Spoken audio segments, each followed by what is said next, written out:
Yo, this is Yahsinni from Yahsinni in the House, and you are now watching Crumb TV. Peace. You are now watching Crumb TV. You're watching Crumb TV. This is Prema Asset in Los Angeles, Leimert Park, and you are now watching Crumb TV. You are watching Crumb TV. And we're watching Crumb TV.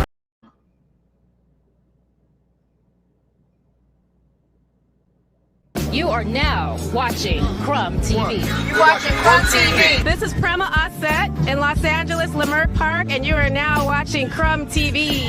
You are watching Crumb TV. And we're watching Crumb TV. You are now watching Crumb TV. So subscribe. I am the Grand Sheikess, Unity Temple number 80, More Science Temple of America, and you are watching Crumb TV. Yo, this is that kid 179. You're now watching Crumb TV. Crumb TV.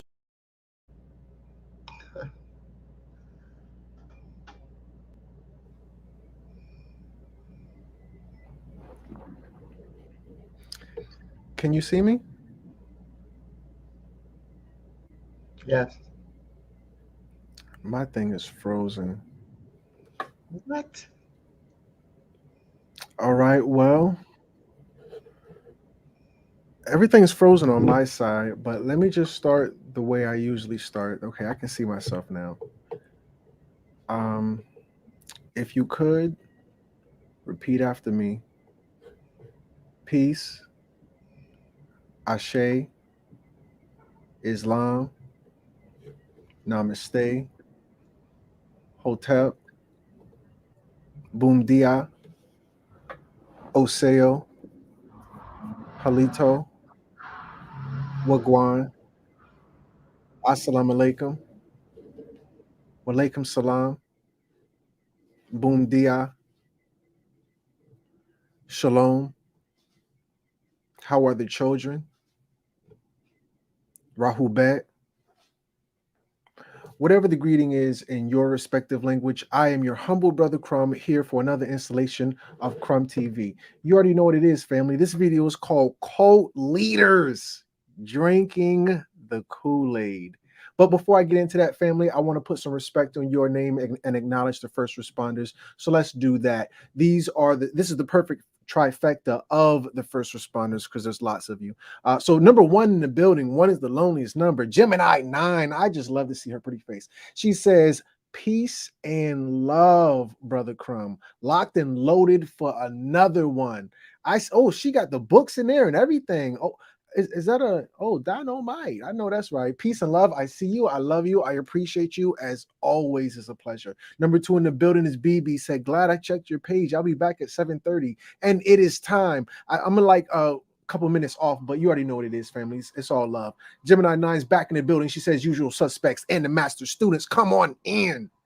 The usual suspects are the usual first responders. Gemini is one of the usual suspects. She's number 1 and 3. But let's go for another one. This is going to make the official number 3. It is Ra El Ma'at O Cook. Says Ashe. We saying Ashe back. I see you. I love you. I appreciate you. For the rest of the family, you already know what it is. Let's do a roll call. Let me know where you at. City, state, zip code, country, island, whatever the case may be. I think that was my phone. Family, I wanted to make this announcement. Yes, this is a true statement. This is very accurate. I will be in Newark, not Newark, dag nabbit, Willingboro, New Jersey, Sunday, January 23rd from 2 p.m. to 7 p.m. This is going to be the MOI presentation. I'm going to be with him as well. We're going to have representation from the Moors, the Nation of Islam, the Nation of Islam, Hebrew Israelites, 5%ers, Masons, Christians, because this is going to be a United National Roundtable discussion. We're going to have a panel discussion. The topic, you're going to love this one, family. It's going to be incredible. But with that said, family, I wanted to acknowledge my guest of honor. It is my sister, Yahsinni. Peace and love, sis. How are you? Peace and love. I'm great. How are you? All is well. All is truly well. Thank you. Before we get into things, can you tell the people who you are, where we can find you at, please? Yes, I am Yahsinni, and my new channel is Yahsinni in the house. My old channel no longer exists. My Facebook page is still Denise Grant. Just look for the picture. Peace, Crumb. Peace to Crumb TV Land also. It's Yahsinni in the house or Yahsinni Yes. in the house? DA, the house. Slang version. Yahsinni in the house. Like Right.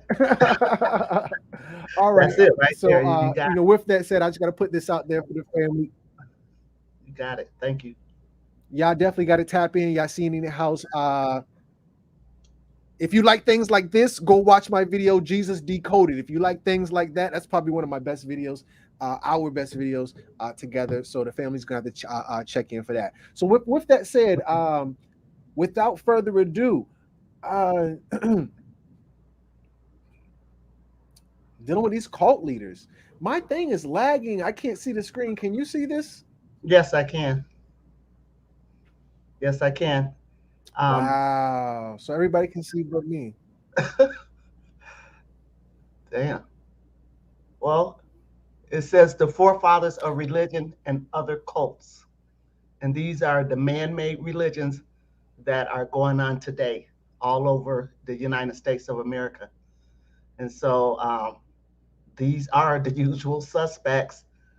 And what Crom and I are going to do is break each one of them down, starting with the oldest one first, which is the Baptist religion, and bring it all the way up to the Pentecostal religion, which is recent, very recent, and still going on. And what we aim to prove is that there's nothing special about these guys who created these religions, that, you know, they're just average Joes who found some lost souls as a following, and that is still going on today. So within this PowerPoint, we're going to go over these gentlemen in chronological order from the first of them to the last of them in a decent amount of detail. And then if we have time, we'll cover some of the smaller ones, some of your favorites, Manson, so on and so forth. So shall we begin? Absolutely. John Smith, what do we got? He created the Baptist religion in 1608. And so dates are very important, and that's why we put them in a numerical order of these cats. So if you want me to read, I can cover something about John Smith. And you see the spelling of his name is Smyth, because there's another John Smith with a different spelling of Smith. So August 28th, 1612 is the day historians believe that John Smith died in Amsterdam, or the Netherlands.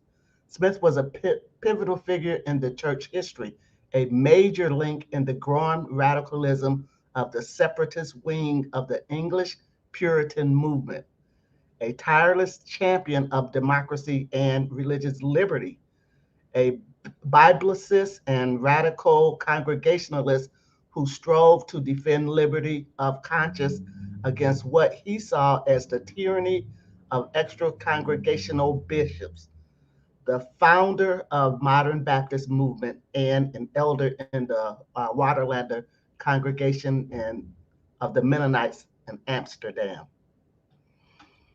So all the way from the Netherlands, here he is. I'll jump on this one because we got a good bit of reading to go. Okay. John Smith was born in Lincolnshire. Let me get this thing off the screen because I need my branding. That is a true statement, but it's a little bit in the way. Okay.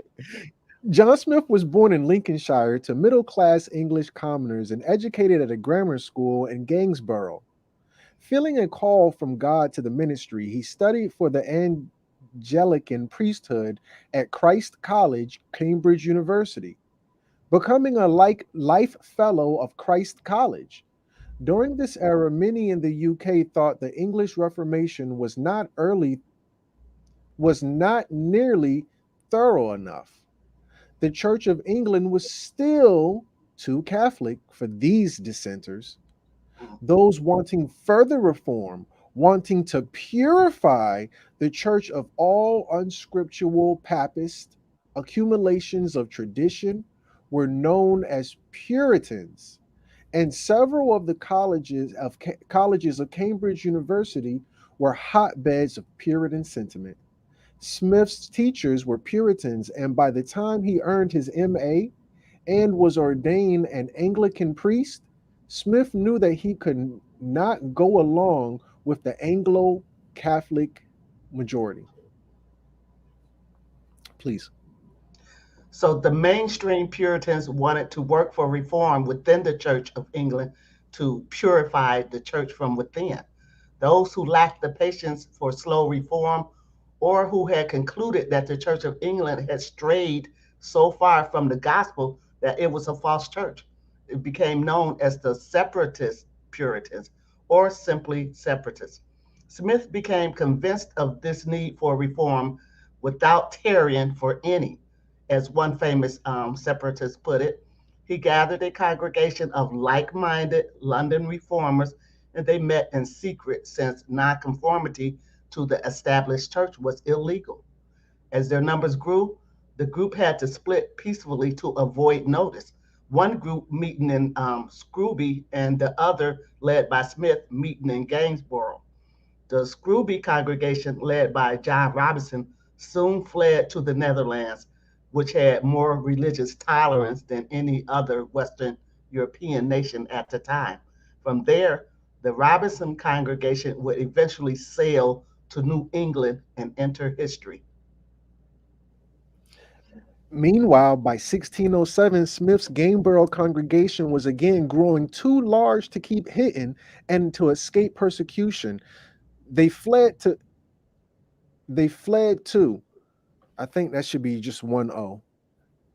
They fled to, I'm sorry.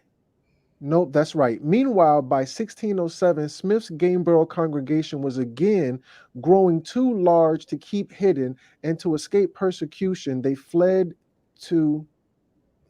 too fled to Amsterdam. Financed by prominent layperson in the group, Thomas Hewley, a lawyer and a solicitor.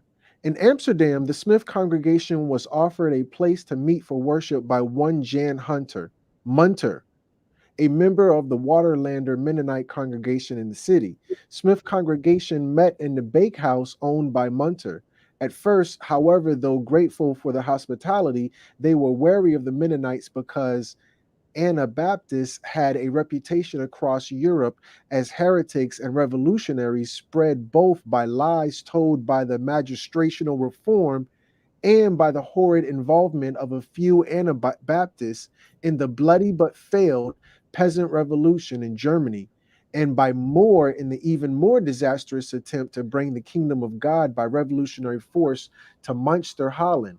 The language barrier between the English separatists and the Dutch Anabaptists probably didn't help either. All right, let's take a real quick pause of the reading part. Can you tell me what's going on here thus far with this creep, John Smith?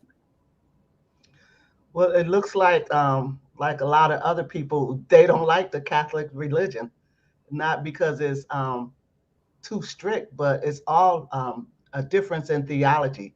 Like John Smith said, you can just be saved without tarrying. They're not mentioning anything about the Holy Ghost. So pretty much they have their own separate views of creation, life, God, and they don't want to follow the Catholics' way of life. And so they go and find like-minded people to hang out with them, meet in secret, always secret stuff about them. And when they said that he would, I believe Cambridge University is a Jesuit school. I do believe that. I did put the list of Jesuit schools at the end if we have to refer to it. But so they called him a commoner, but even back then, there's always been these brotherhoods or groups, and any one of, I mean, how do you just, I can't form a cult.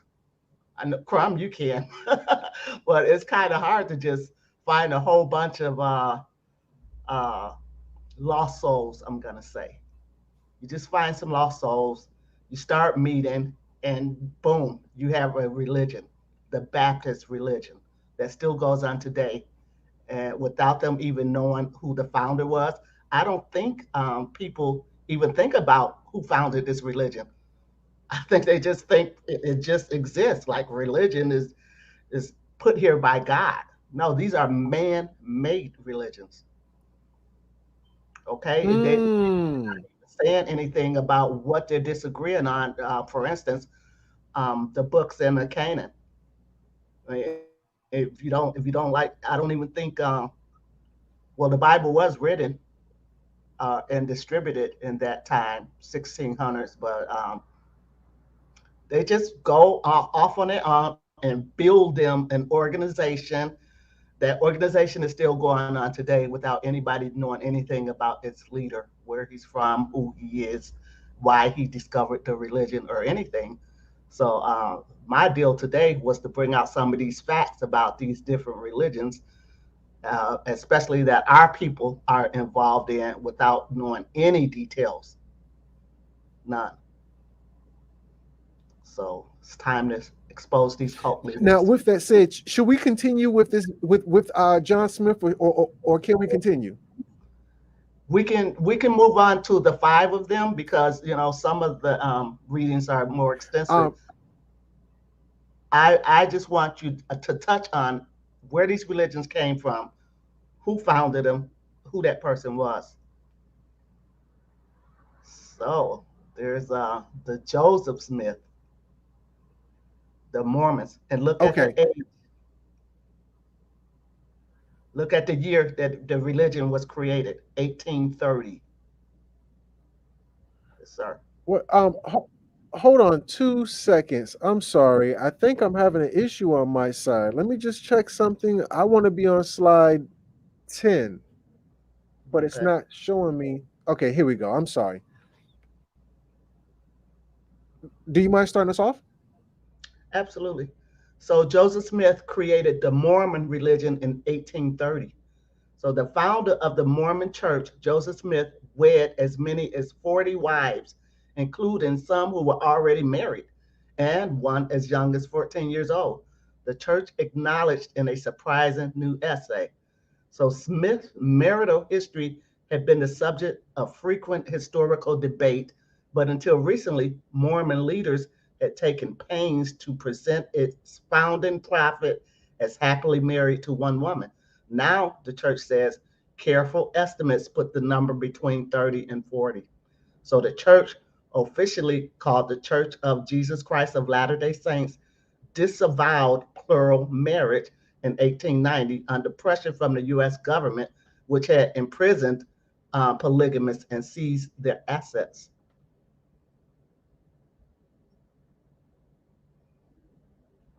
You're on mute.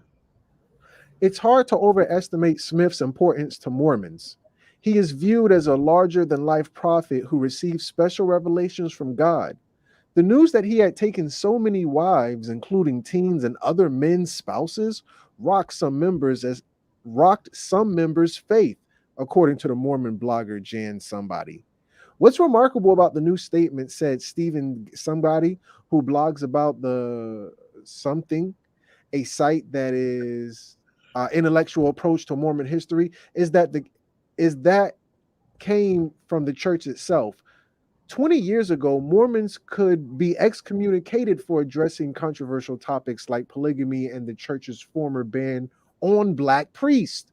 Yes, family, for those who did not know, there was a ban on having black priests in the Mormon church, but I digress. So could you talk about Joseph Smith for just a bit before we continue? Do you mind? Yeah, so again, as one of the usual suspects, we would expect these prophets that's larger than life to be more godly. But I don't think, even if it wasn't against the law back then, which it was, To marry 40 wives is ludicrous, and it shows something to the mindset of the man, because if he think that that's cool, then I have to worry about the rest of his sermon and why we should follow this guy. What is he leading you to? So Joseph Smith, of the Church of Latter-day Saints, I believe, and you can fact check this, has the largest database of records during the slave period. So a lot of times when you can't find your family tree, go look at the Church of Latter-day Saints, because there's more involved to them than just a religion. And so, and then if we're looking at the years too, if I'd have had more time, I would try to match them up to what plantations they owned, and a lot of other stuff, like what fraternities or brotherhoods that they come from, which you guys can do some research of your own. But these are not cool cats. They're not. He's doing the same thing that the guy before him did, which is disagree with some religious theology, set about proving himself to be more correct, go find a following, and set up this congregation organization. And it just sounds like, after it looks like a fad. It looks like a fad to me. It looks like a cult. And is it my turn to read? I think it was mine. I'll take it this round either way. Okay. But in recent years, with information about Smith's multiple marriages only a Google search away, Mormon church leaders felt pressure to answer questions from the faithful. Some Mormons had even left church after discovering its polygamous past.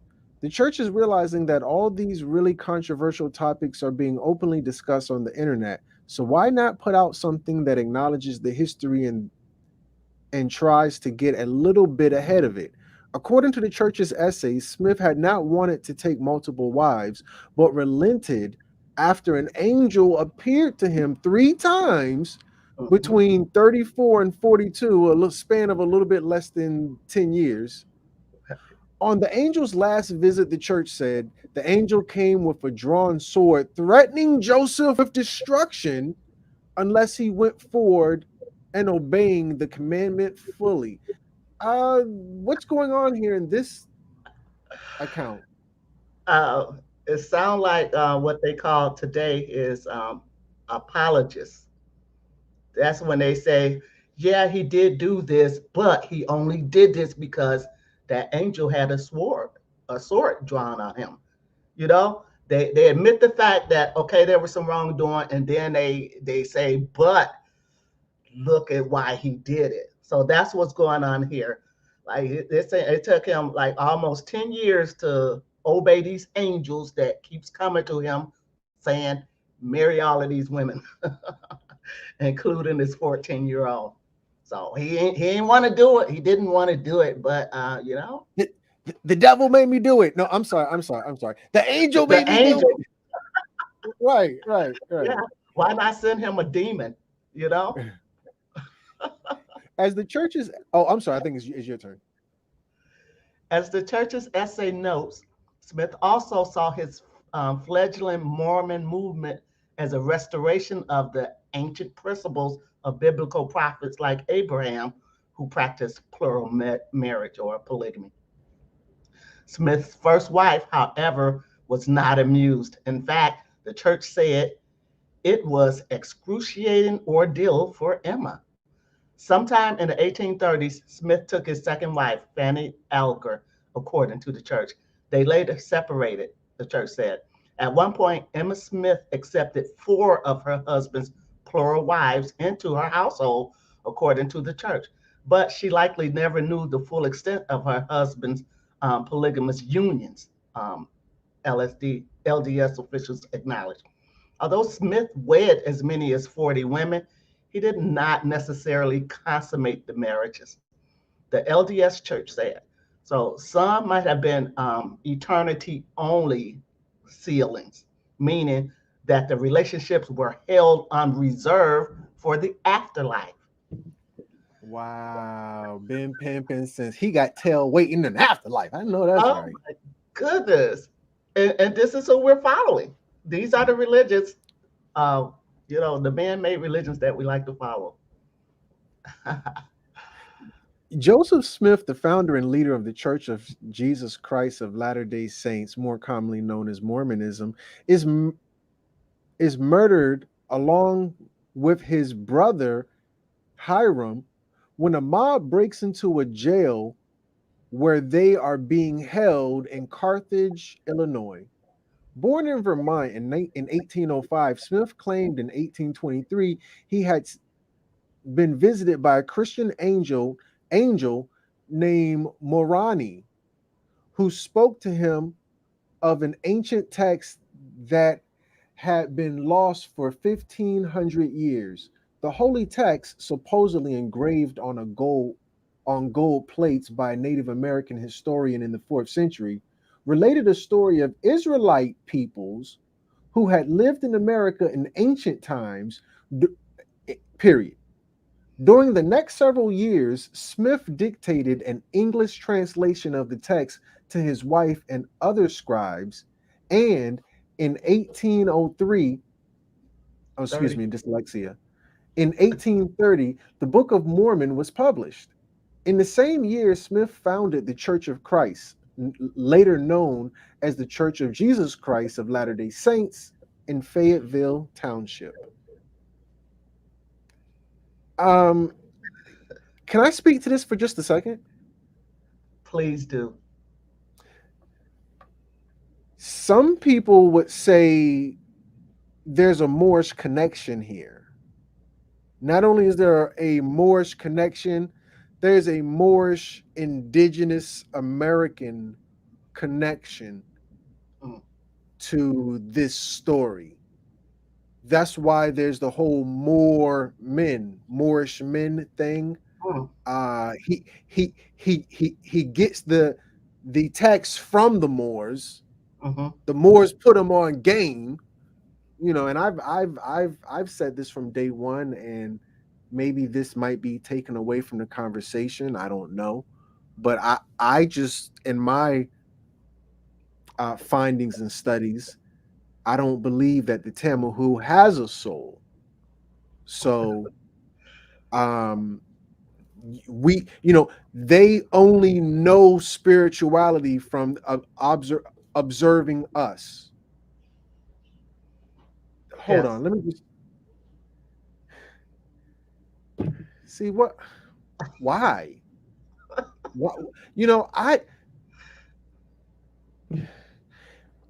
Why did let's just keep going. Let's just keep going. Focus. I have a comment on this script here. So okay, he gets his information from Moors, and they hip him to everything that was going on, and also at the same time he found some 1,500-year-old text. But is he trying to explain how he wrote this book by saying that an angel, and the angel had a name too, Moroni, spoke to him about the ancient text? So just off of that,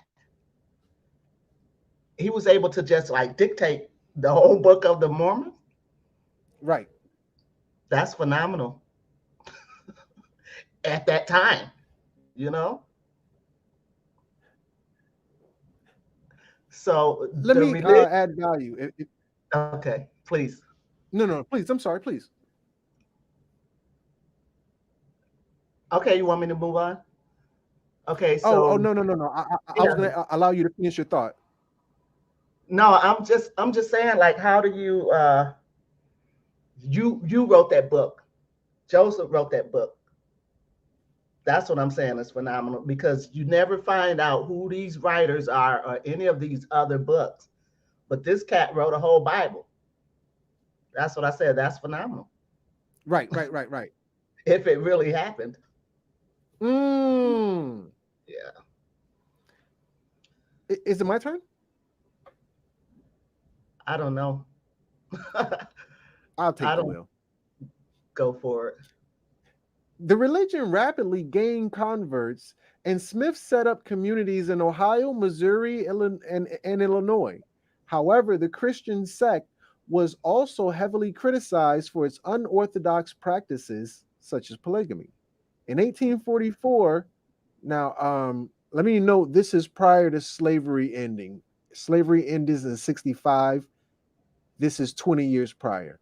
In 1844, Smith announced his candidacy for the president of the United States.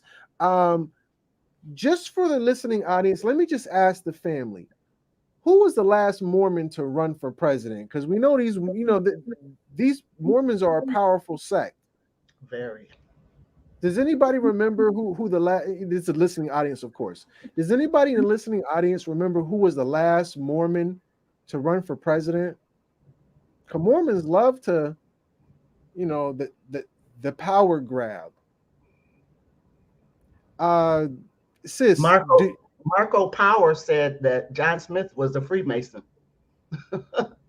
And that makes perfect sense. That's right, family. It was Mitt. He ain't Schmidt. I'm just picking. Yeah, Mitt Romney. It was definitely 100%. He said, money making Mitt. Hey, I think Mitt married the ketchup empress. I don't know if that was Mitt or somebody else. Anyway, let me focus and get back on topic. However, the 1844, Smith announced his candidacy for presidency of the United States. Although he did not have a great enough appeal to win, the idea of Smith as president increased anti-LDS sentiment. A group of dissenting Latter-day Saints began publishing a newspaper that was highly critical of the practice of polygamy and of Smith's leadership. Smith had the press destroyed. This is a gangbanger. Mob mentality. Yes. The ensuing threat of violence prompted Smith to call out a militia in the town of Nuovu, Illinois.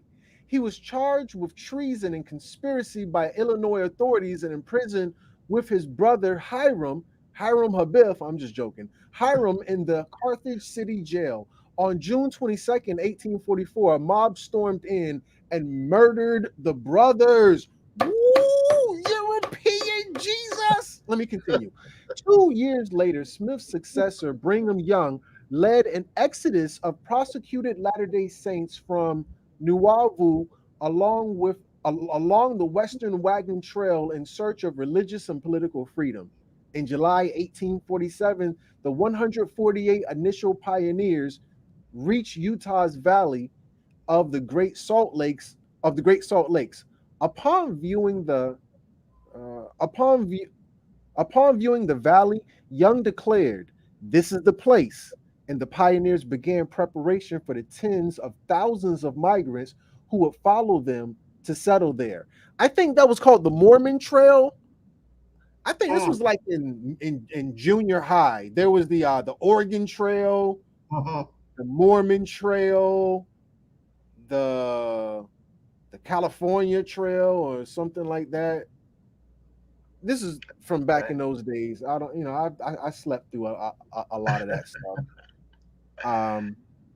But yeah, Joseph Smith. Let me get your ending thoughts on this clown. Okay, so after they went to jail, after he failed for running for presidency and killed the press and brought a militia in, like, how do you still have followings? How do you still have a following through all of this? Because now you're a mob. You're a mob. You're going out, you're destroying somebody, yet trying to bring the word of God, how to love your neighbors, how to love your enemies, and yet you killed all of the press. But anyway, this is a joke. This is a joke to me, and it seems like as lost as we are today, during that time, I mean, you can imagine. Nobody's going to school for real. Nobody's studying anything. Your mind is just blank. So anybody who has a degree and whatever is automatically going to be smarter than the rest of the commoners. And so you just tell them things that they want to hear, and they follow you, and give you their money, even though they're poor.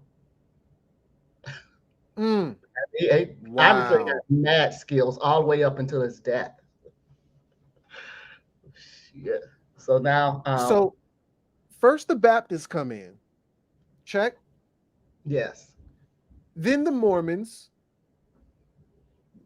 Now the Seventh-day Adventists pop up on the scene. So slavery is still going on, but this is the onset of slavery. The Civil War starts in 1863. It ends, or 1863-ish. It ends December 1st, 1865. Is the official ending, I believe, of the Civil War. But let me have you take this one, please.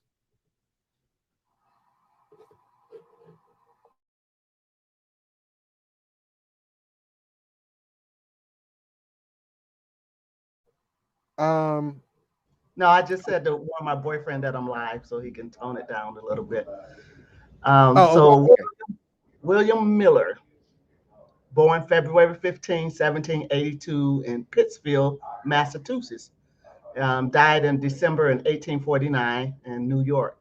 So American religious enthusiast, leader of a movement called Millerism that sought to revive belief that the bodily arrival or advent of Christ was imminent. So Miller was a farmer, but he also held such offices as deputy sheriff and justice of the peace. In the War of 1812, he served as a captain of the 30th Infantry. After years of Bible study, he began to preach in 1831 that the present world would end about the year of 1843.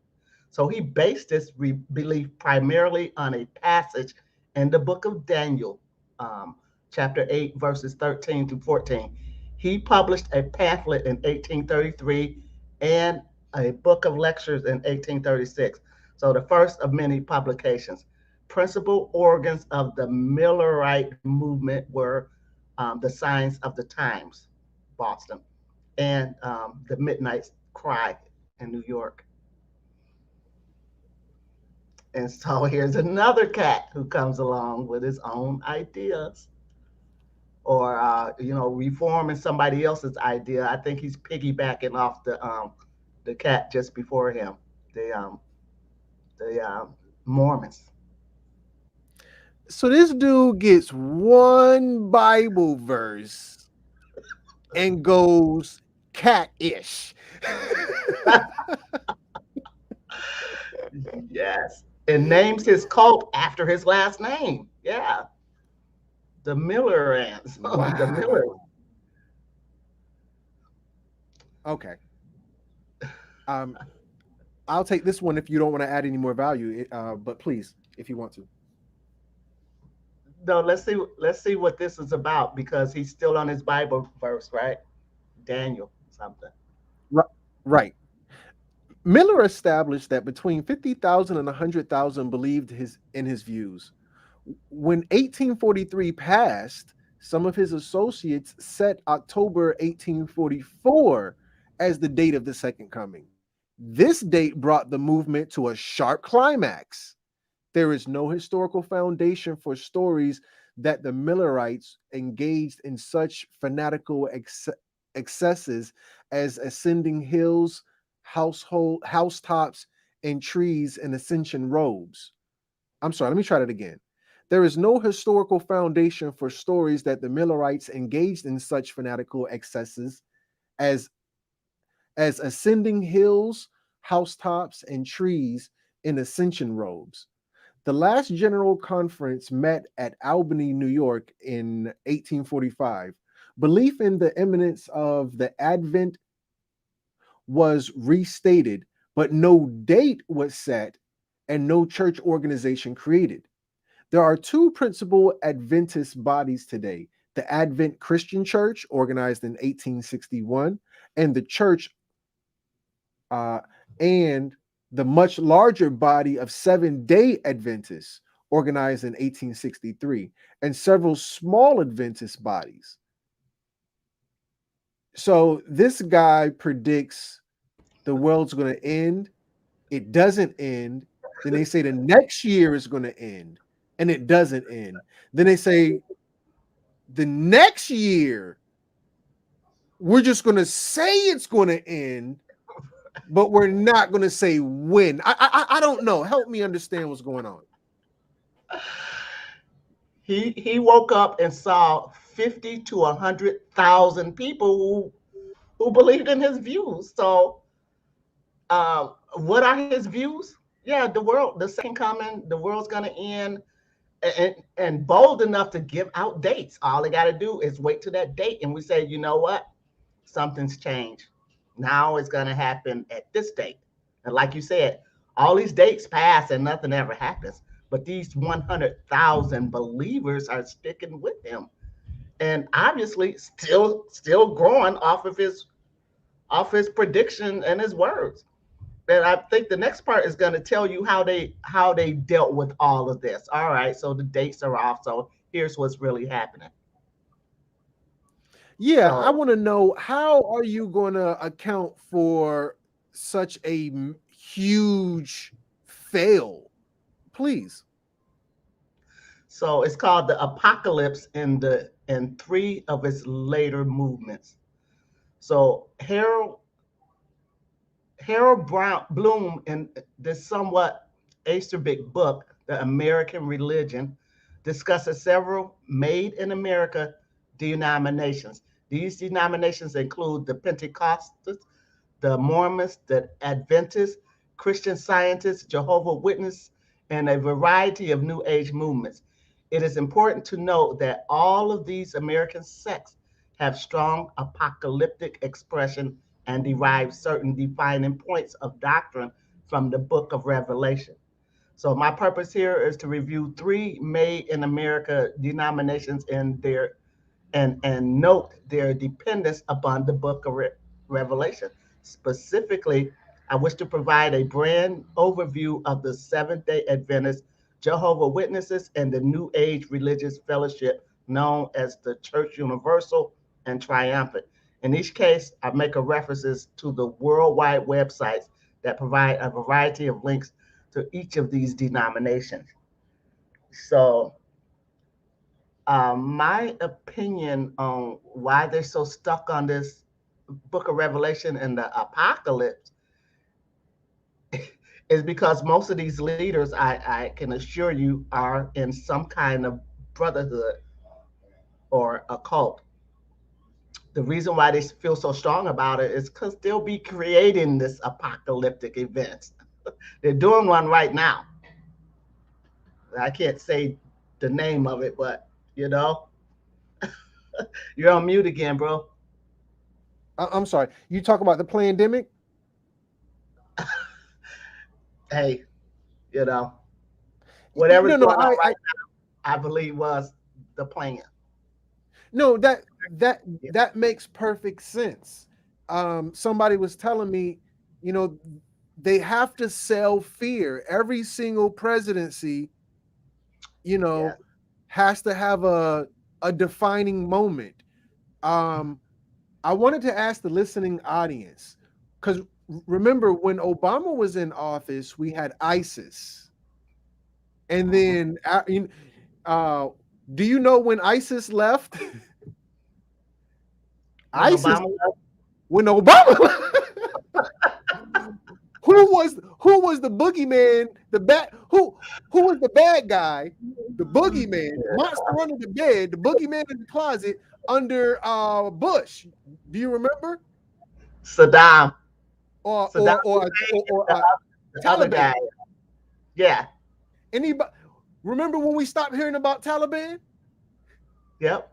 When Bush got out of office. Like, yo, right. That's his boogeyman. And they probably just named him the Taliban, but whoever his dad was dealing with before, I think he went back to get them, and they would ended up being in the same area, and just change the name. It's the same thing. Kill your enemies. Right. So now we have these religious maniacs, just like the governmental political ones, who are creating a false flag. Politically, Yes. we would call this a false flag, Mhm. or a attempted false flag. Hey guys, this is going to happen. We all need to be scared. Like 2012. Right. 2012, we were out of here for like 5 years before 2012, all the way up until that dating. Not just 2012. Remember going in the year 2000. Yes. Yeah. The computers weren't able to, carry over to the next year. Which turned out, so these guys, they have to sell this, you got to drink the Kool-Aid. You do. A part of, hey guys, we got to sell you some fear, something to be afraid of. Right. And they always, they tell us ahead of time too. Right. Better look out for it. There's something coming. I think Obama warned, Gates warned, that one quack doctor warned that something big was coming. They had like mock sessions to see how it would go and everything. And it doesn't never turn out as planned or Agenda 21. Yes, ma'am. Agenda 21 was this year, or what's left of it. Yeah. These man, when you said the Agenda 21, I was going to say something preceding that. But nonetheless, I guess at this point we shall continue, if that's okay. All right. I believe it's my turn. So let's continue on with William Miller, the creator of the Seventh-day Adventists. Both the Seventh-day Adventists and Jehovah's Witnesses arose in the wake of the Great Disappointment of 1843. Briefly, William Miller, the guy to the left, a premillennialist Baptist lay preacher, had reckoned that in 1843 the world would experience the cleansing of the sanctuary, identified in Daniel 8:14.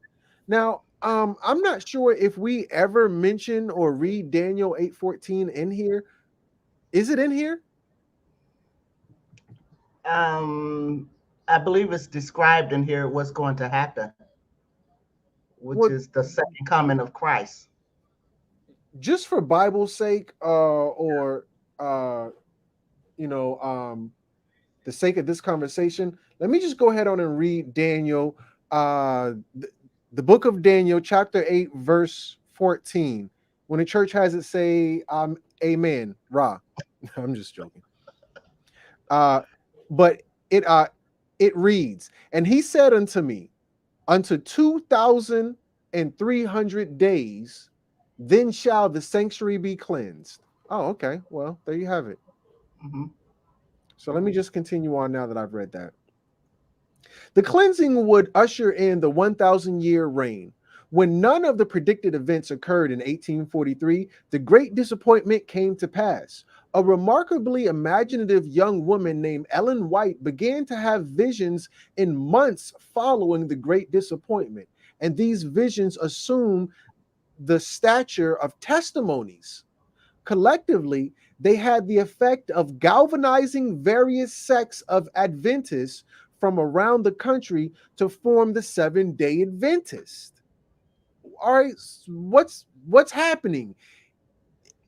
It seems like, all right, he's a loser. He's a false prophet. I mean, okay, before I pass the mic to you, Goddess Yahsinni, Empress, Matriarch, Queen Mother, Matriarch. Before I pass the mic to you, let me just ask the listening audience, if from what I'm reading, I think Jay-Z said, I should be good in my afterlife if I'm reading these chapters right. If I'm reading these chapters right, can somebody press 666 if this dude is a false prophet? Matter of fact, I'm not gonna ask nobody to give me no flowers. I'm gonna type it in myself. If this dude is a false prophet, can somebody, anybody, even you, Crumb, give me a 666? That's a false prophet. I'm not the smartest man in the world, but where I'm from, we call that a false prophet.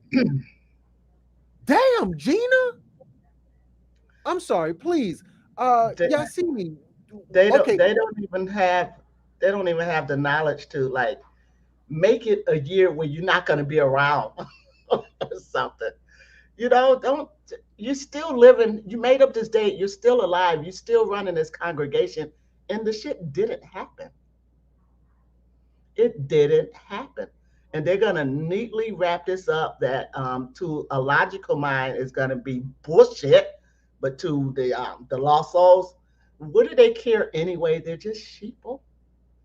They're just sheeple. Right now, this is the revelations to them. This is the apocalypse. Never mind that it's a new age of Aquarius. It's just, knows what So they be doing. now this girl comes after the fact, and she started getting. I'm sorry. Old girl. Yeah, come along. old girl. He's so funny. So now old girl come round about talking about she having visions. If you don't sit your vision, hold on, because I don't want nobody to misinterpret. Let me show her. Let me see this. Yeah, she cute in the face.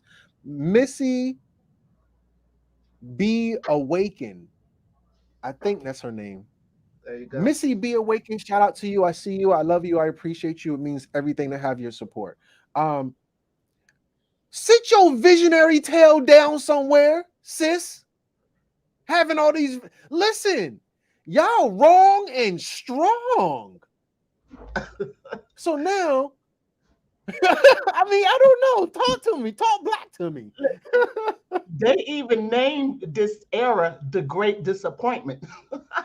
They're not just saying it. That's what it's called. It's called the Great Disappointment of 1843. Right. Now, this is my thing. Ellen White, which I'm sure, no pun intended, she's probably a Tamahu. Ellen White began to have visions in the months following the Great Disappointment.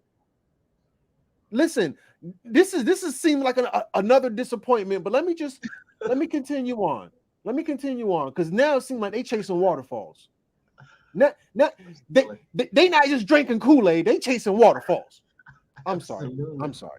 Let me just read this next one and I'll pass the mic. Is that okay? Yes. Sir. From controversy to crisis, an updated assessment of Seventh-day Adventism has argued that on most points of doctrine, Seventh-day Adventists do not deviate appreciably from mainstream evangelical Christianity. He does identify 3 points of deviancy, however. The first is Sabbatarianism. Sabbatarianism. Did I get that right? Okay. Which holds that faithful observance of the Sabbath in this instance, Saturday, is morally absolute. Indeed, more extreme, Adventists will argue that keeping the Sabbath will produce salvation. The Sabbath is viewed as a sign of God's covenant between himself and his people. It is to be, I quote, a day of delightful communion with God. Those who do not hold the Sabbath, as well as other commandments of God, have the mark of the beast mentioned in Revelations chapter 14, 9 through 12. The second point of deviancy from mainstream evangelical Christianity is the authority of Ellen White, the Tamahu, white girl who having all these visions after she, just more disappointment. and her voluminous writings. It does seem clear that Adventists view their visions and testimonies to be the product of a well-formed gift of prophecy. However, they do not equate her writings with the canonical scriptures. The third and most convoluted point of deviancy has been referred to as the sanctuary doctrine or the doctrine of investigative judgment. In essence, this doctrine surfaced as a reinterpretation of Miller's Great Disappointment. A reinterpretation of the... Talk black to me, sis. What's going on here? Talk black to me. You got to unmute your mic. I'm sorry. Please. And thank you. Now I'm starting to think they're just playing games with the people. Not right. Y'all playing games. Yeah. Like, yeah, forget about the Great Disappointment. I got my own disappointment for y'all now. That's all Ellen is guys, doing. Yeah. I had if the last disappointment wasn't disappointing enough, guess what? New and improved. More disappointment. And we won't disappoint. Yeah, and new and improved because they stepped up their weed. Now they smoking dro or something, you know. They went from sesame milk to dro. Bigger, better, even more disappointment. Yes. You want disappointment, join our religion. In a book. This one comes in a book. Okay? So this is the greatest of the disappointments. The greatest. The like, latest, and people are disappointed. That's right. That's right. Basically, two Adventists, Hiram Edison and O.R.L. Crozier, concluded that the date was accurate, but the event, Jesus' return to earth, was incorrect.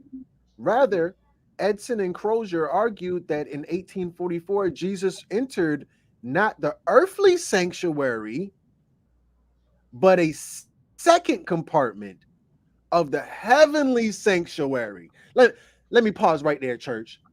This where they get you. This where they get you. Ooh, yes. We gotta get you with the spookism. No, family. We not talking in real life. You gotta believe. This is Sky Daddy we talking about. Yeah. You gotta use your imagination, folks. What is that? The meme with SpongeBob doing the rainbow and it says imagination. Oh Chris, my God. Where's your faith? You gotta believe, folks. So they're saying that Jesus is going to return to earth, but not this earth up there. He's going that way instead. But he's still returning, so we're all good. It's just not returning here. Yeah.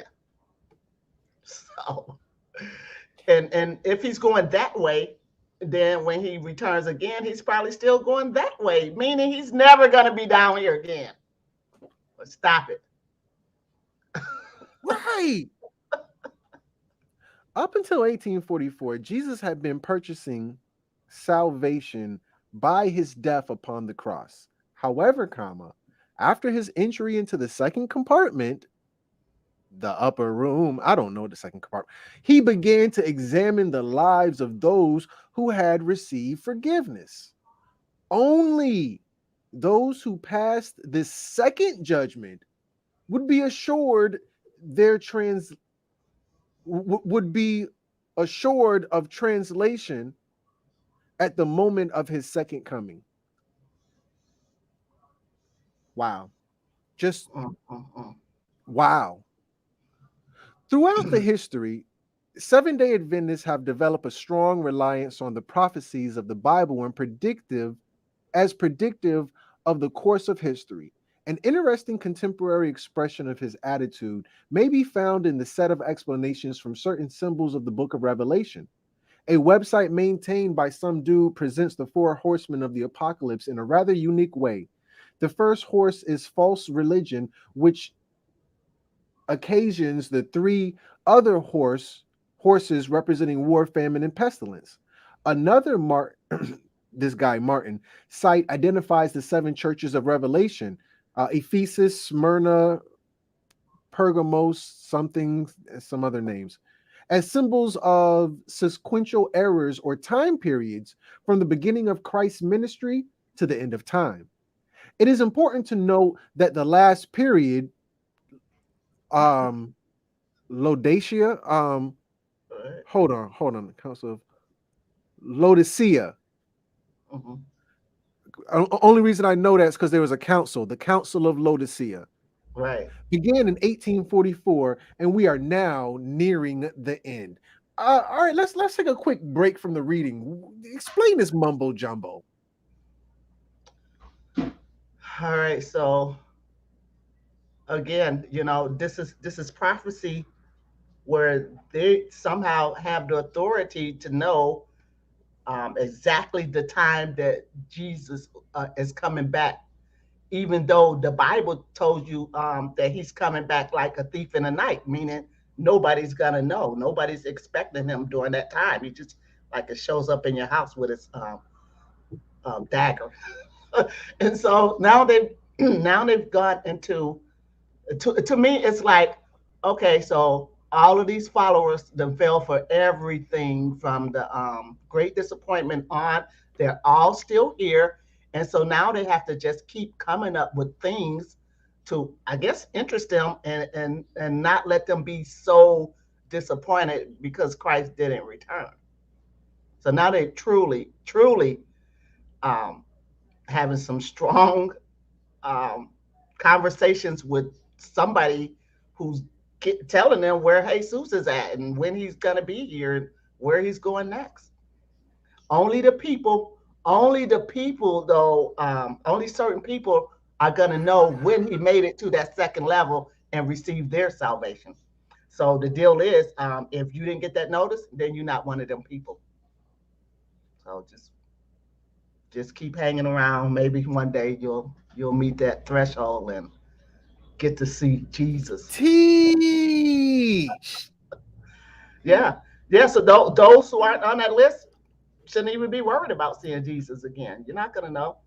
If he comes here, you're not gonna know. He could be here right now, watching and doing nothing, like slavery.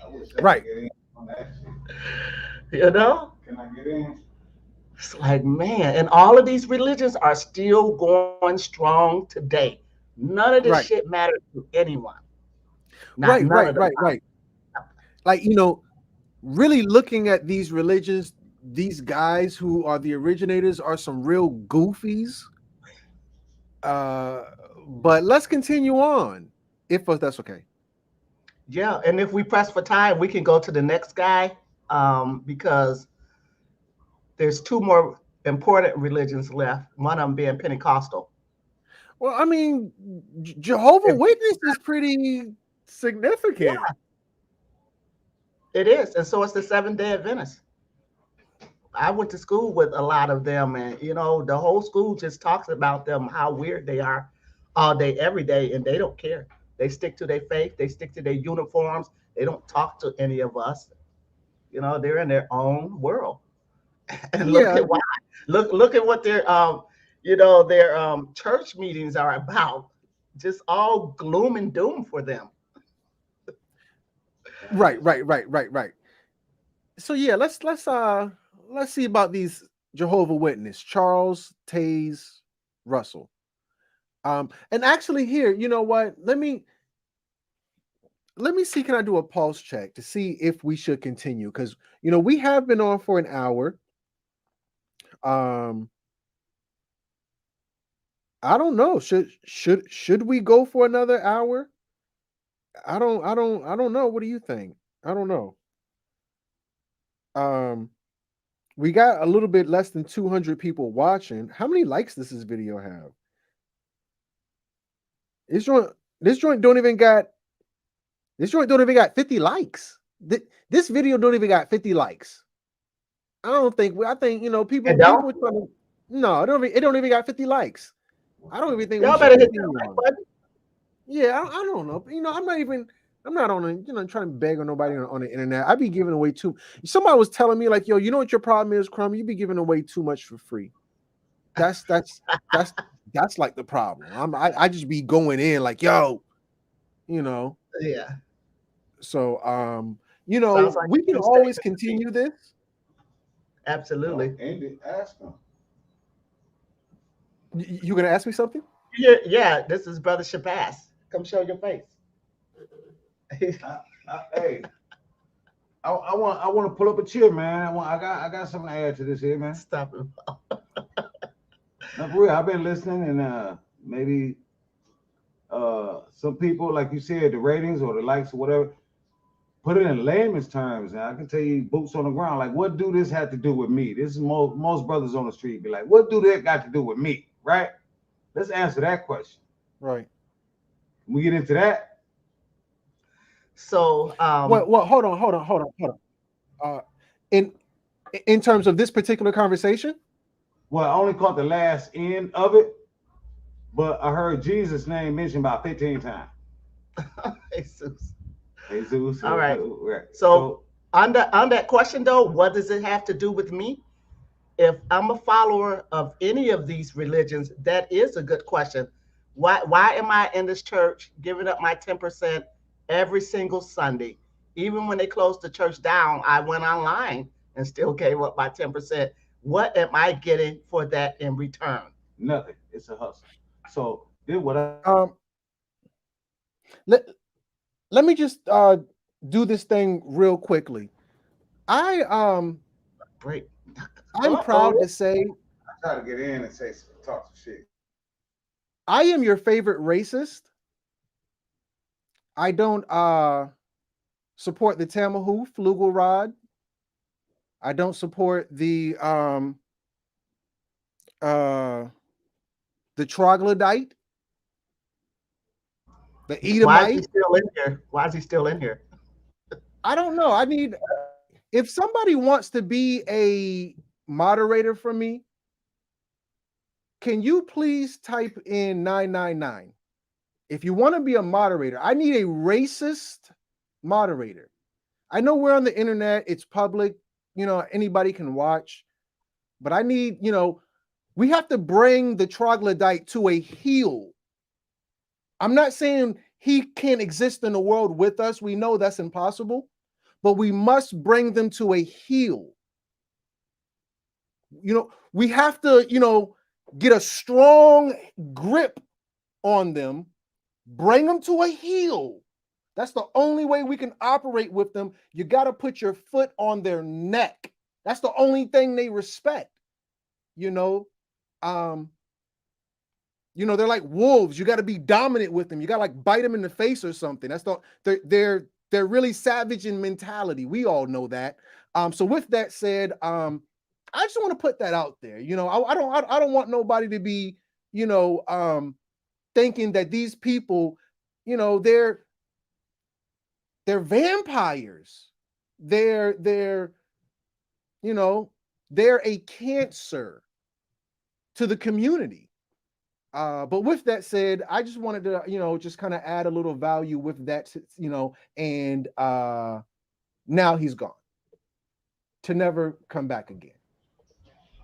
Yeah, why ain't he out celebrating something? Right. Go celebrate. Why Christmas. don't y'all go over there with ain't today Zeus' birthday? Ain't today Zeus' birthday? Right. Shouldn't y'all be somewhere celebrating Zeus? I can't talk shit. Yeah, they should be drunk by now. Shit. Right. Y'all should be drunk. They should be on their way to orgies and all the rest of that Saturnalia ass shit. Right. This is Saturnalia. You should be drunk. Becky should be drunk. Rover should be drunk. Yeah. Should be. They got the whole night. And what are they doing? Over here listening to us. Right. If you don't get your Columbus Tale and discover somebody else's YouTube channel, discover another channel to chill. Bro. You think he followed the Kool-Aid? He followed the trail of the Kool-Aid. Go drink the Kool-Aid. stumble upon some truth. Don't know how to. Right. Dag nabbit. Right. Yeah, The dog. the dog. Right.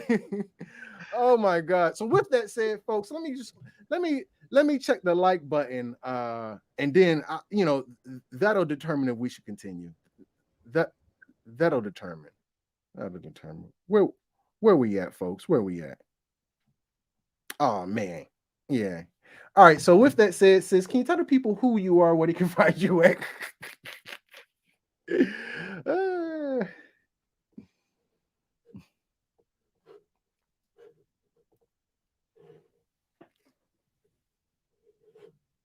You could just take yourself off mute and you let people know where you there you are. Yes, Yahsinni is Yahsinni in the house on YouTube. Denise Grant on Facebook. Go to Yahsinni University online, YahsinniUniversity.com. Click on my tab for Simply Stoned, and let's get stoned. So you heard it first. Yahsinni in the house. Go to her YouTube channel, smash that subscribe button. Huge bits of content. Videos.